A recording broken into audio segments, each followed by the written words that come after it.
So I'm dreaming of this place. It's Leopold's Book Bar Cafe. It's the dreamiest bookstore, cafe, and cocktail bar combo you'll ever find. And it's right here at 1301 Regent Street. They've got the latest books from around the world, wines to sip or take home, and live jazz, plus open hours until midnight most nights of the week. You can grab a drink or dessert and just kick back at Leopold's. Today on CityCast Madison. Madison was the first city in the nation to start curbside recycling, and that eco-conscious spirit lives on to this day. But sometimes we are a little too eager to recycle. Tossing your plastic bags into your recycling cart does not mean they find a new life. What to recycle can be confusing, but Madison Recycling Coordinator Bryan Johnson is here to help us sort it all out. It's Wednesday, September 6th. I'm Bianca Martin, and here's what Madison's talking about.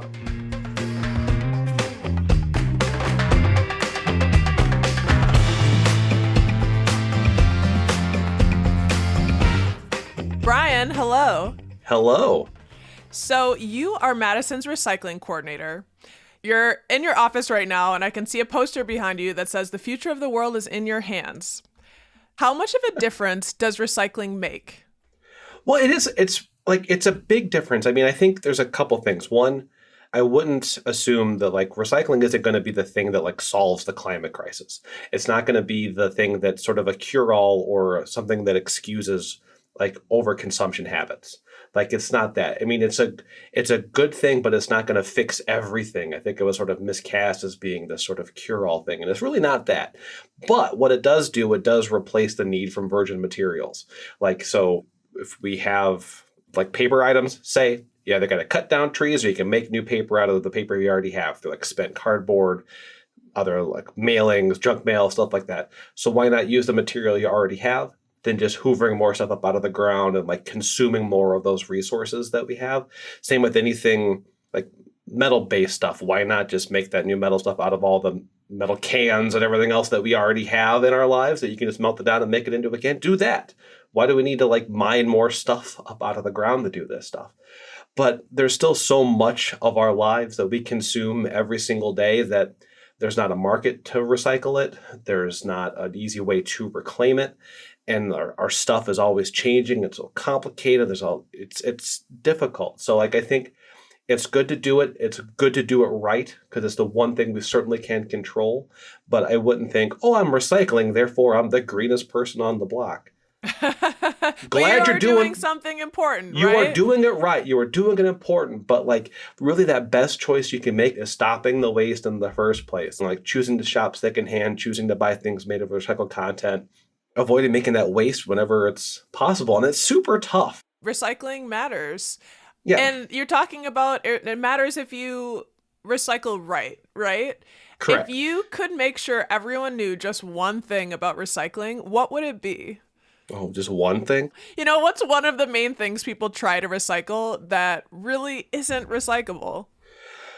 I guess if I was going to pick one thing to do, it would be would be the one that makes certain people understand that not all plastic can be recycled. I guess that'd be the place I'd start. It's just because it looks like plastic, feels like plastic, doesn't mean it belongs in your recycling cart. There's very specific kinds of plastic stuff that belongs in your recycling cart that you can put in there, plastic containers that are 1 through 7. So pop bottles, laundry jugs, milk jugs, things like that. Perfectly acceptable for the cart. But there's so much other plastic stuff in our lives. Well, you'll see everything from children's toys or basketballs or hoses or any shower curtains. There's so much just plastic stuff that I think people have an assumptions well, it's plastic. Of course it can be recycled. No, yeah. It really can't be because of the mechanisms we have to separate all the stuff from those carts and then separate them into those individual little buckets, and then they're sold around the world. Those machines and those processes can't sort out something like a shower curtain.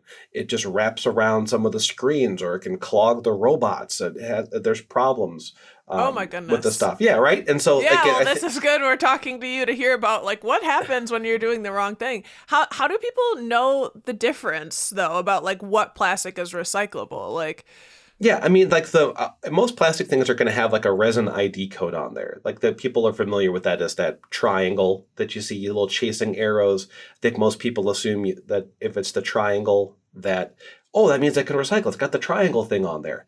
That is not what that means at all. All that code is says that's what the plastic is made out of. And it's understandable why it's confusing because that recycling logo is so synonymous, or that chasing arrow triangle. So you see it on there.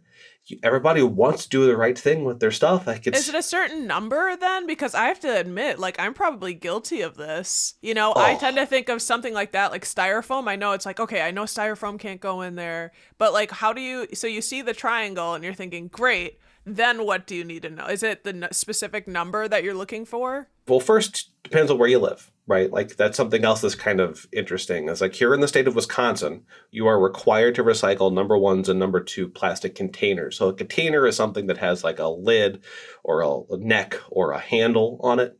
Here in the city of Madison, we accept 1 through 7 containers. So that container part is important. So you think of it like a box or a jug or a bottle, jug. something like that. So if it has that 3-dimensional shape, because the way the sorting system works, those containers have to bounce along a line a particular way. And if these things are flat or if they're like tangly like this foam sheet that I have here, it's just going to get wrapped around stuff, or it's not going to get sorted correctly. It's going to wind up in the wrong container because it's just the wrong kind of material to be sorted correctly. What happens when that once that happens? Does someone have to pull it off? And pretty much, like that's what makes plastic bags such like a menace to recycling facilities, is because there's these big roll screens of what they're called, where everything just sort of rolls across the top of them, and those plastic bags just get bound around it. It's like cotton candy on there, shoot. Yeah. and it just binds up the stuff. So like that, these rollers stop working. So every so often, Pelletary Waste Systems is the company the city contracts with, but this is a problem in a practice like system wide, like everywhere deals with this problem, where you have to stop the machines, get out there, and they're basically cutting it off with knives, just hacking it off because there's no other way to really do it, and yank all that plastic film off and get it going again. Pelletary also uses these AI little robots to kind of suction cup down and grab things as well, which is pretty slick.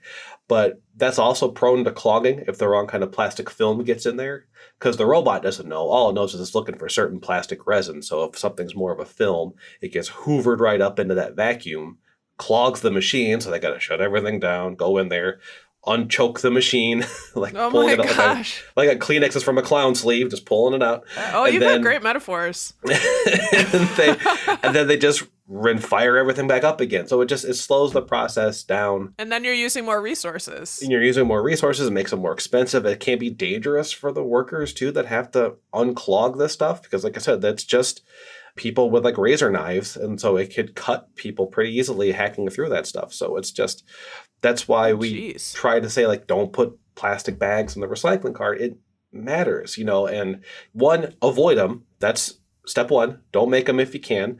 We all forget our canvas bags. I am guilty of that as much as anybody else. I have this mental block where if I go to like Target, I can't remember my bags. I don't know why. It's so hard for me to remember.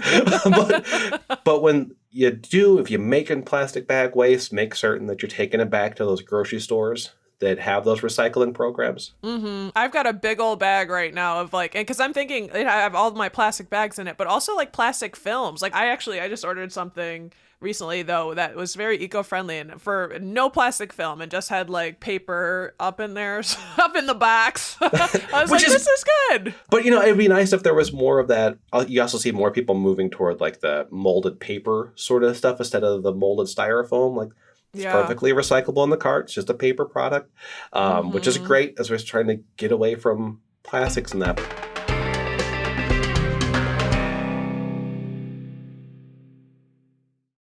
Well, I hear that Wisconsin and Madison's really doing a great job.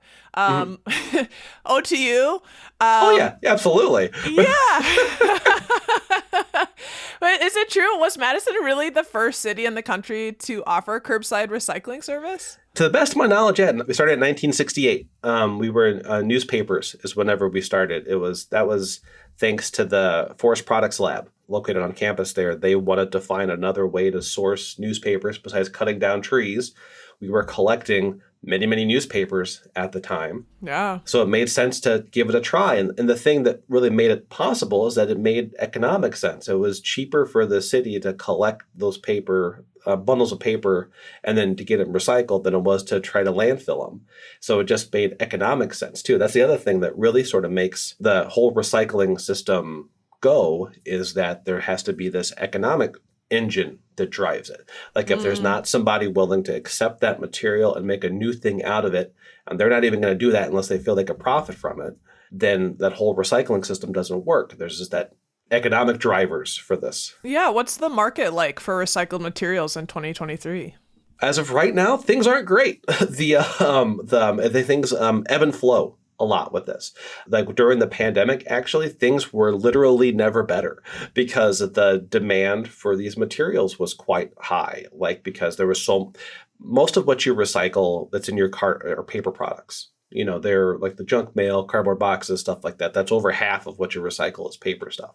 And so whenever that's worth more, then that kind of raises the floor, I guess you could say. Like that makes the recyclables more valuable. And so during the pandemic, when there was so much pressure for more cardboard boxes, more paper products from like tissue paper to like toilet paper and things like that, that created more demand in the system. And then like any sort of like oil price disruptions as well are good for plastic prices. So you really want to root for high gas prices because that's good for plastic recycling, as we all, I'm certain, would love to have.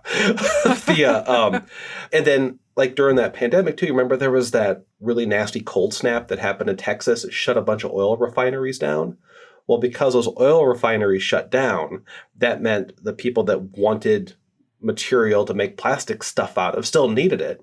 And so there was all this recyclable plastic stuff sitting around. Well, that created more demand for that material, raised the price up like that. So what does that mean for us? Like if we're not in a good market right now? Due to how great things were in the pandemic years, we kind of banked a lot of value.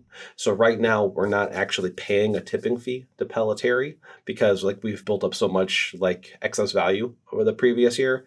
And so we're able to hold it down for 23 at zero. That's one of the other things I think what I said from the start about making certain that really less waste is the best waste, I guess you could say. Yeah. Or like you want to don't make it in the first place if at all possible. Because like for recycling to work, it's incumbent upon this massive economic system that no one person really controls, which feels like weird, interconnected, but it's true. Yeah. We talked a lot about plastic, but what about cans and glass? Oh, they're pretty good. They're pretty solid. Yeah. Like the glass is always expensive. Is it easier to recycle? Yeah, I mean, it's infinitely recyclable. But the trick is because everything's all commingled into our recycling carts. When it gets broken up at the sorting facility, anything else that's about the size of like a $50 or a quarter or so, give or take, also falls in with the glass. So any sort of weird little grit or pen caps or those weird little bread rectangles that are plastic that people might think, oh, it's plastic. They throw it in. The little thing that you pull off of your oat milk. Yeah, right. Tab. Those little things, like all of that sort of stuff that shouldn't be in the cart winds up getting mixed in with the glass because there's so much other weird little grits and fines and weird stuff that people throw in the cart that it makes that process that much more expensive. And it's just so heavy. Yeah, there's a lot of nitty gritty here. It's definitely more behind the scenes than like. There's definitely a lot more behind the scenes. And speaking of behind the scenes, where is behind the scenes? After your recycling is picked up by the city, what happens next? Yeah, it goes to Pelletary Waste Systems. That company, it's over on the east side of Madison. It's just really down the road from the Humane Society there off Marsh Road. They give tours. Don't just show up and like knock on the door. Like, don't do that. That's right. Like, oh, I need to know now. You know, like that doesn't work. But call them in advance, set up tours for groups. And that's just like one at a time. They'll absolutely do it. You know, when I was growing up there we would take our cans to a deposit. Do you wish Madison had something like that? I don't know what the going rate is for aluminum cans, but folks could certainly still do that. I mean, there's metal recyclers here. It'd be so much work. I don't know how much you'd get. It's a lot of work. Like, you think you would need like a ton of them. You think an actual ton of aluminum cans. That's a lot of cans. That's a lot of cans. That's a lot of cans. That's like a Seinfeld episode like where they're loading up. No, it was bottles, right? Whenever they're loading up the mail truck and driving to Michigan. Kind of a thing. Seinfeld has given us so much. And, we got into a lot of the details, but there's so much more to get into. And I understand that Madison recruits folks to help clarify confusion around recycling. And there's a program called Recycling Master. Like, how does someone get involved with that? How do you become a recycling master? We worked with Sustained Aid to set this program up. And we're not like super in love with the name, by the way. So people have a really better they're welcome to give us some ideas. We're trying to think of something that. What about Recycling Maven? Recycling Maven? Oh, that worked. That could work. Should put out a contest. People love contests. Name it like we did our snowplow. So yeah. It'll just be like call Recycler Face or something like that. So if we did that. With that Master Recycler course, we worked with Sustained Aid to set it up because they've done these sort of training classes before, so it made like a natural partnership there. And the idea is we have all this information available. We put our recyclopedias out in public libraries. We have our website. I'll go to pretty much any neighborhood association or senior center that invites us to come talk to it, to try to get out there. I got a little bit of education funds for like radio ads here and there, but the information doesn't like pierce all of the information bubbles that we put ourselves in that well because we kind of curate our own media, right? We kind of listen to just what we want to listen to, and it's hard to, and there's so many of those little pockets out there. And this sort of recycling thing is information that's important for every single one of those individual little bubbles. And I can't possibly be in all of them. I can't be in every like next door conversation or Reddit thread. I haven't cracked it. Yeah, I'm not. Yes. And so that's wanted to come up with this Master Recycler course. Is like, well, if we can seed enough expertise in our community out there so they can be that responsible voice, or maybe they don't have the perfect answer, but they at least know where the right resources are to point people whenever someone like fires off something online or at work, or it's like, oh, it doesn't matter, or what do I do with light bulbs? I'm just going to put them in the recycling, or like so I can have somebody to be like, no. Don't do that. An ambassador. Increases, an ambassador. Right, yeah. It increases the chance of doing that. And so we set up that Master Recycler course. It's 2 90-minute online sessions where we kind of deeper dive into recycling, the rules, the why nots, and a little bit more about composting, some zero waste lifestyle kind of stuff. And then the ultimate ask at the end is some sort of outreach project where it could be whatever the shape is up to the person's comfort level. We're not demanding that they teach a class to their church group or a lunch and learn at their job or anything like that. It can be open. We've had people do newsletters. We've had this one person, she made a video with her grandchildren and shared it with her circle of friends about how to recycle. Right? It's fantastic. Like that kind of stuff where that sort of... And I've heard hundreds of people sign up. Since it began, it was 700 and something, I believe, have taken the class. We've reached almost like 70,000 people, I want to believe. We'll get folks the information if they want to sign up for the next opportunity. And we appreciate you being an ambassador and letting us know the sort of things we need to know about recycling. That's Bryan Johnson, Madison's Recycling Coordinator. Just a heads up, the Sustained Aid recycling courses have concluded for the year. But we'll toss a link in the show notes for how to receive a reminder to sign up for the next available course. And here's what else Madison's talking about. COVID, still a thing. First Lady Jill Biden has tested positive for COVID-19, just 5 days after visiting Madison. The White House says she's experiencing only mild symptoms. During her visit to Madison, the First Lady met with Governor Tony Evers, U.S. Senator Tammy Baldwin, Madison Mayor Satya Rhodes Conway, and other local officials. The First Lady also attended an event with hundreds of teachers as well as a fundraiser. Senator Baldwin says she's taking a test soon but has no symptoms. Governor Evers says he's tested negative for COVID-19 but is taking precautions. And in other news, A crowded pier at the Memorial Union Terrace collapsed into Lake Mendota on Labor Day.